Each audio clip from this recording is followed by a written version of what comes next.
Alright, so now that the vegetables are a little translucent, just a little char, nothing too crazy. I'm ready for my potatoes.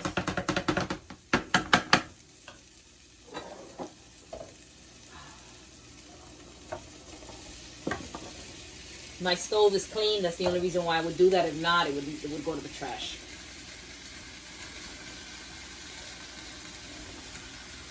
There's some water that has settled at the bottom. Potatoes tend to hold water. So I'm just trying to avoid getting any of that water in the potatoes. I don't want mushy hash browns. I want cooked hash browns, but not mushy. Thank you. I'm just going to mix them all in. I'm going to meet their happy vegetable friends.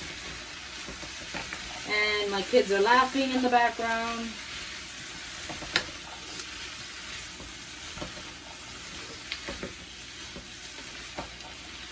Now this particular pan works well for this. And as soon as I'm done with this, I'm going to be transferring the potatoes into a casserole dish. And I'm going to also be using it for my scrambled eggs because it's wide enough to hold a dozen of eggs. So now that they're mixed together, I'm going to take some adobo. I don't have an exact measurement, but if I did, I would say maybe about 2 tablespoons. And it seems like a lot, but again, I have a lot of potatoes in here. Might be even less than 2 tablespoons, but you could do this to taste. You don't have to add adobo if you don't want. You could add salt and pepper and just keep it at that and keep them this color. But I'm going to be coloring them orange because I like the way it looks. It just reminds me of my childhood and how my grandmother used to cook.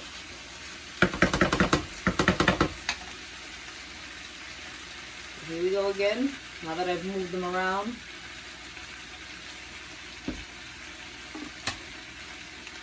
And now I'm going to add my sazon. Try to be even, don't just dump it in there. If you dump it in there, some pieces are going to have more orange than the other. And now just mix them up.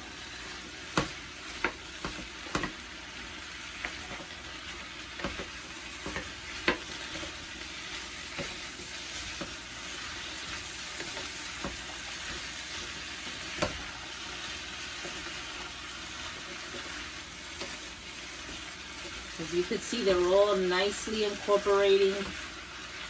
We've incorporated that sazon evenly, and look, everything is nicely coated and slightly orange.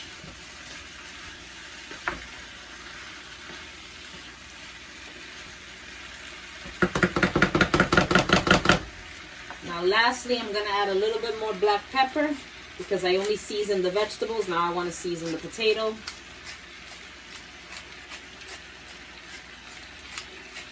You can skip this part if you want, but we like to have pepper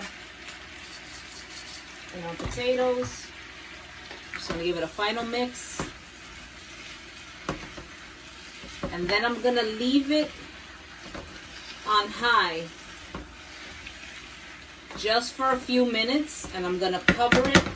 So what I'm doing is I'm steaming the potatoes right now to cook them through. And I'll mix them around again a few times, and then I'll lower the flame to medium. But this is just going to help the potatoes steam a little, just to cook them through.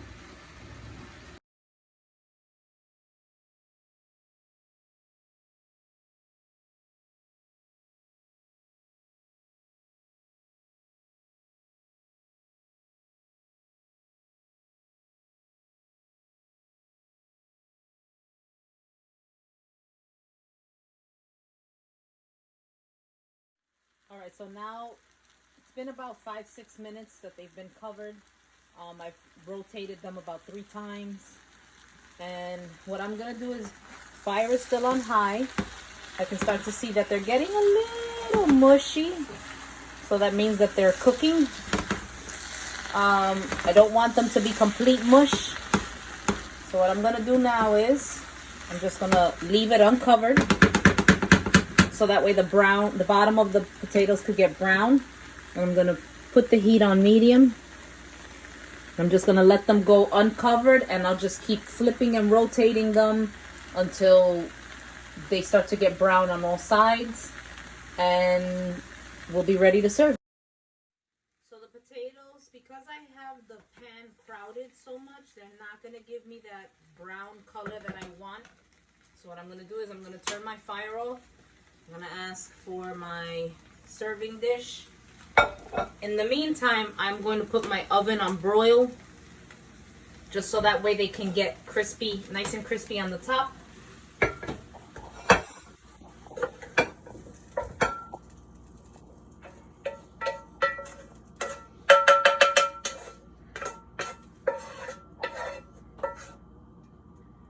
put that aside for a second.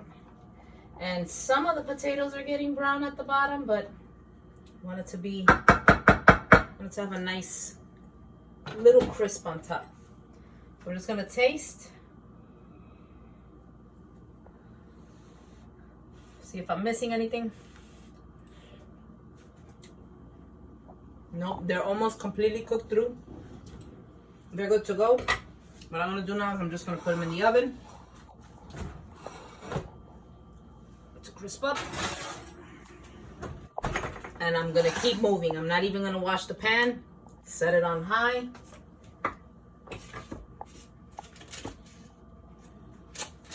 About a tablespoon of butter. A little bit of olive oil again. This time just a little bit.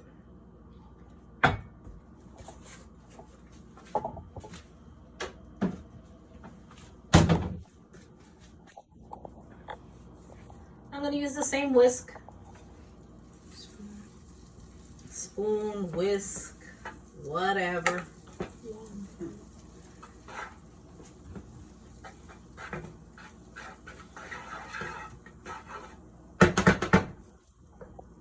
Okay, what I'm gonna do is I'm just gonna throw the ham in, just to give it a different flavor profile, so it doesn't taste like raw ham. Just wait for it to cook through a little bit. It's only gonna take a few minutes.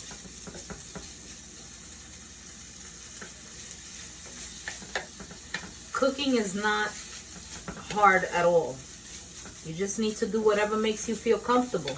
If it tastes good, it probably is good. If it looks good, probably tastes good.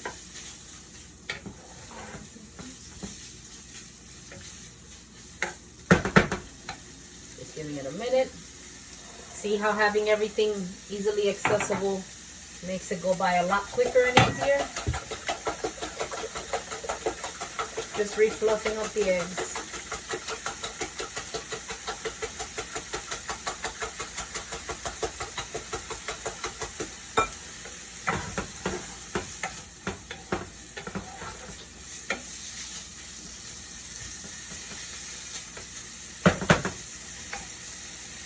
Now that that's cooked through a little bit, I can see some of them are brown. Just gonna add my eggs.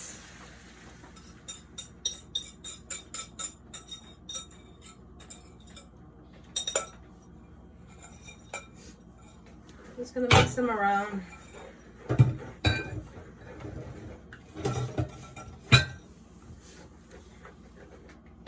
And I like to call these a Webster scramble. And the reason for that is, growing up with my grandmother, she lived on Webster Avenue in the Bronx. And she would always make this for us. And I decided to call it a Webster scramble because that's where we lived at when she used to make it. It was nothing fancy, nothing crazy. It was whatever ham we had on deck. Some of the time it was spice ham, sometimes it was salami. Whatever it is that we had, we just put it into the scramble. I figured I'd just name it that because it just brings back good memories.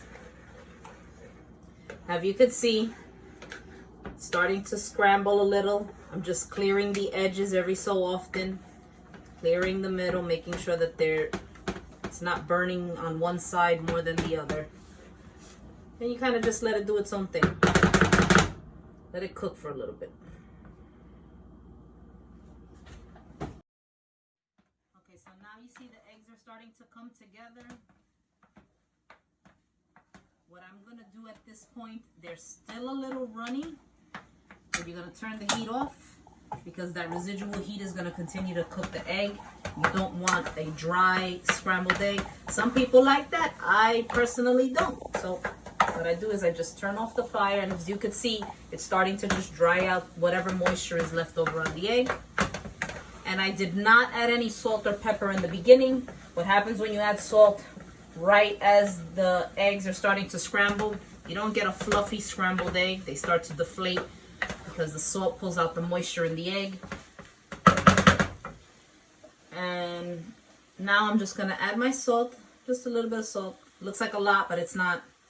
Again, I have a dozen of eggs in here.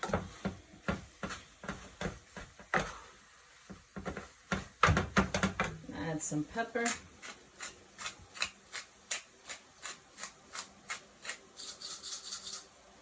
And now I'm going to start adding my cheese in layers.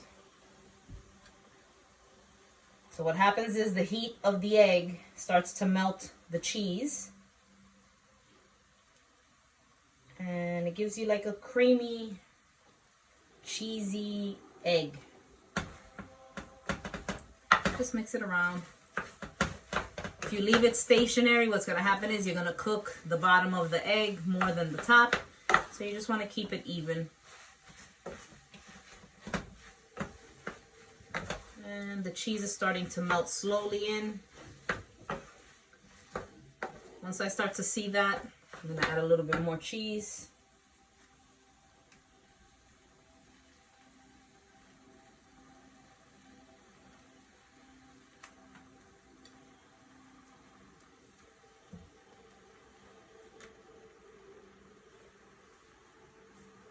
And I gave the last one to my camera crew.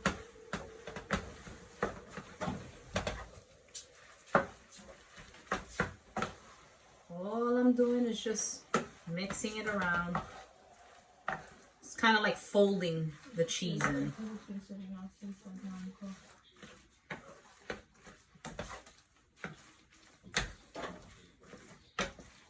Oh, that looks nice. Whoop.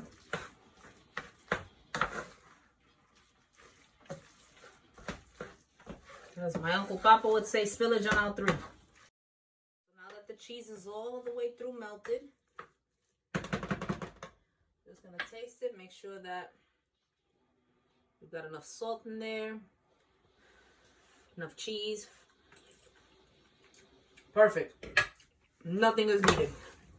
Yeah, absolutely perfect. I'm gonna set that on the side. I'm gonna turn my broiler off. And I'm going to remove the potatoes from the oven.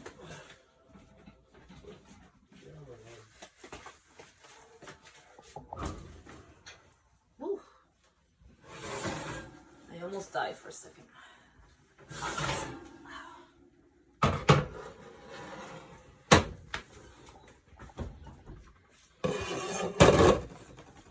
As you can see, the potatoes have a nice little crispy brown color to the top.